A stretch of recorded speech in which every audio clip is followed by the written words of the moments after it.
Good morning, students. We have done 2 chapters of supplementary book It So Happened, and today we are going to start your grammar book. This is your grammar book BBC Compacta for 8th class. So let's start. Today we will read an unseen passage. This is a passage for you. Read the following passage carefully. The topic is can't you conserve a bucket of water? कि क्या आप एक बाल्टी पानी बचा सकते हो?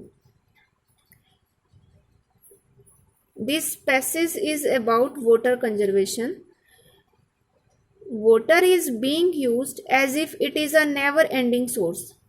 पानी जो है वो ऐसे यूज किया जाता है जैसे कि ये कभी ना खत्म होने वाला सोर्स है.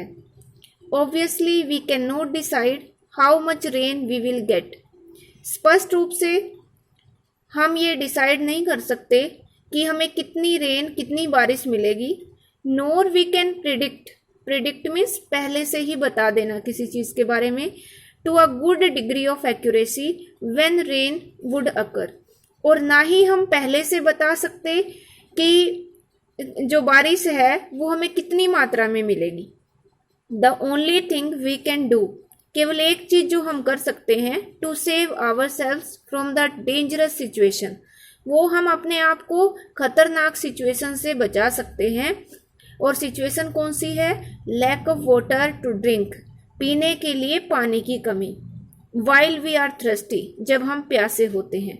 इज टू कंजर्व वाटर, यानी कि एक ही चीज हम कर सकते हैं और वो हम कर सकते हैं वाटर को कंजर्व करना, यानी कि वाटर को संभाल के रखना, बचा के रखना, सेव करना वाटर को.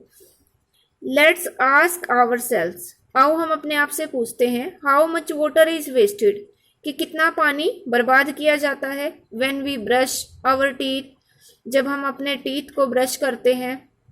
Due to the non stop flow from the tap, tap यानी कि टैप से जब आप जो फ्लो है पानी का उसको आप बंद नहीं करते हो, वो नॉन स्टॉप चलता रहता है, तो उससे कितना पानी वेस्ट होता है ये हम अपने आप से पूछें. Water is wasted while washing clothes, cleaning dishes and flushing the toilet. पानी जो है वो वेस्ट होता है जब हम कपड़े धोते हैं, बर्तन साफ करते हैं या टॉयलेट में फ्लशिंग करते हैं. Most of us know about these things, और हम में से ज़्यादातर इन चीज़ों के बारे में जानते हैं. दीज थिंग्स मीन्स यानी कि वो चीज़ें जो आजकल हम देख रहे हैं, हम जो काम कर रहे हैं वेस्टेज का, पानी की बर्बादी का. तो ये जो दीज थिंग्स है यहाँ पर एक तरह से वो ये बता रही हैं कि कौन सी चीज़ें. बट रियलाइजिंग इट, पर इसको महसूस करना, and taking remedial steps is crucial. और इसके बारे में, रेमेडियल होता है कोई उपचार करना, समाधान करना, इसके लिए उपचारात्मक समाधान क्रूशियल है, इंपॉर्टेंट है, जरूरी है. We can impart means give, देना. We can impart the message of conservation to our children in school. हम स्कूल में अपने बच्चों को भी वाटर कंजर्वेशन का मैसेज दे सकते हैं, पानी को कैसे बचाया जाए. सो दैट, ताकि the younger generation today will become responsible citizens of tomorrow, ताकि जो आज की युवा जनरेशन है, युवा पीढ़ी है, वो एक जिम्मेदार नागरिक बने कल का. All of us can conserve at least a bucket of water every day. हम में से प्रत्येक, ऑल ऑफ अस, कम से कम पानी की एक बकेट, एक बाल्टी हर दिन बचा सकते हैं. By using the scarce resource prudently. Scarce means कम, प्रूडेंटली बुद्धिमता से, वाइजली, यानी कि जो कम रिसोर्स हैं हमारे पास उसको हम बुद्धिमता से यूज करके हम पानी की एक बाल्टी हर रोज बचा सकते हैं. प्लीज रिमेंबर, कृपया ध्यान दें, याद रखें, a bucket of water saved by every individual every day in our country of billion plus means enormous. याद रखें कि एक बाल्टी पानी जो प्रतिदिन बचाई जाती है प्रत्येक इंडिविजुअल यानी कि प्रत्येक व्यक्ति के द्वारा हमारे देश में, और कौन से देश में? बिलियन प्लस, जिसमें करोड़ों, यानी कि करोड़ों को प्लस किया है. इट मीन्स करोड़ से भी ज्यादा लोग जिसमें रहते हैं. अगर एक व्यक्ति एक बाल्टी बचाए तो इसका मतलब हो जाता है एनोर्मस। एनोर्मस मीन्स बहुत ज्यादा मात्रा में। वी मे बिकम रिचर, हम अमीर बन सकते हैं। If we have a lot of gold reserves, अगर हमारे पास बहुत सारे गोल्ड के, सोने के भंडार हो तो हम अमीर हो सकते हैं। बट वी विल डाई, पर हम मर जाएंगे। If we don't have water, अगर हमारे पास पानी नहीं है। इन इंडिया, भारत में, where agriculture is a primary occupation, जहाँ पे कृषि एक प्राथमिक ऑक्यूपेशन है। प्राथमिक में सबसे पहला एक व्यवसाय है। फॉर मैनी पीपल, बहुत सारे लोगों के लिए। Water conservation is a must, वहां पे पानी का बचाव करना मस्ट मीन्स जरूरी है, बहुत ज्यादा इंपॉर्टेंट है। Now come to exercise. First of all, type first multiple choice question. Write the option you consider the most appropriate. यहाँ पे आपको 4 ऑप्शन दिए हुए हैं, जो आपको सबसे ज्यादा अप्रोप्रिएट लगे, सबसे सही सुटेबल लगे, जो आपकी समझ में लगे, वो आपको यहाँ पे टिक करना है। Please use water as if, यानी कि वाटर को ऐसे यूज करो जैसे कि it will never be available in future. ऐसे यूज करो जैसे कि यह फ्यूचर में कभी भी हमारे पास मौजूद नहीं होगा।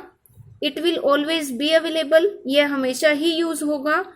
इट कैन बी रिसाइकिल्ड, यानी कि यह रिसाइकिल इसको किया जा सकता है। रिसाइकिल होता है दोबारा से बनाना। इट इज स्केर्स, या फिर ये कम है। इसका मीनिंग ये है कि लोग पानी को इस तरह से यूज करते हैं जैसे कि यह, इसका आंसर जो होगा वो सी ऑप्शन होगा। It will always be available, जैसे कि हमेशा ही हमारे पास मौजूद होगा। वो इतनी मतलब केयरलेसनेस के साथ इसको यूज करते हैं। So its answer is option C. Second, the hazardous situation we may face in future is that, सबसे खतरनाक सिचुएशन हम फ्यूचर में फेस कर सकते हैं, फ्यूचर में सामना कर सकते हैं, और वो ये है, ऑप्शन है we will get enough water, हम काफ़ी पानी प्राप्त कर लेंगे। We won't get any rain, हमें कोई बारिश नहीं मिलेगी। We won't get much water, हमें ज़्यादा पानी नहीं मिलेगा। We won't get enough drinking water, इसका मीनिंग होगा कि हमें भविष्य में ज़्यादा पीने का पानी नहीं मिलेगा। Third, but realising it, paragraph second, it here means, यहाँ पे इट का मीनिंग क्या है? यहाँ इट का मीनिंग है वेस्टेज ऑफ वाटर, यानी कि पानी की बर्बादी। Yes, fourth number, according to the author who should conserve water, लेखक के अनुसार पानी किसको बचाना चाहिए? All Indians should conserve water. Fifth point, which of the following means the same as prudently, इस पैसेज में प्रूडेंटली का क्या मीनिंग है? Prudently means wisely, it is option C. Now type second, sentence completion questions. आपको sentence complete करना है। यहाँ पे जो सेंटेंस दिया है, first is it is difficult to forecast, forecast means predict, पहले से ही जानकारी दे देना, ये मुश्किल होगा। Its answer is A option, it is difficult to forecast the occurrence of rain and the good degree of accuracy of rain, यानी कि ये मुश्किल होगा कि जो पानी हमें रेन जो है वो कितनी अक्कर होगी, कितनी मिलेगी, and the good degree of accuracy of rain, और जो पानी है रेन का वो हमें कितनी मात्रा में मिलेगा। Option B, dash is the only solution to the crisis of water. Answer, conservation of water is the only solution to the crisis of water. C part, the expression these things, paragraph second refers to. Answer, the expression these things refers to our activities of wasting water, यानी कि पानी बर्बाद करने की हमारी जो activities हैं वो एक तरह से यहाँ पे दीज थिंग्स को रेफर करती है, उसके बारे में बताती है। D part, people do not bother, bother means चिंता करना, लोग कोई परवाह नहीं करते, to dash when not in use while brushing their teeth. Its answer is people do not bother to the non-stop flow from the tap when not in use while brushing the teeth, यानी कि वो इस बात का कोई परवाह नहीं करते कि जब वो ब्रश करते हैं तो जो टैप का पानी है वो नॉन स्टॉप फ्लो ऐसे ही बना रहता है।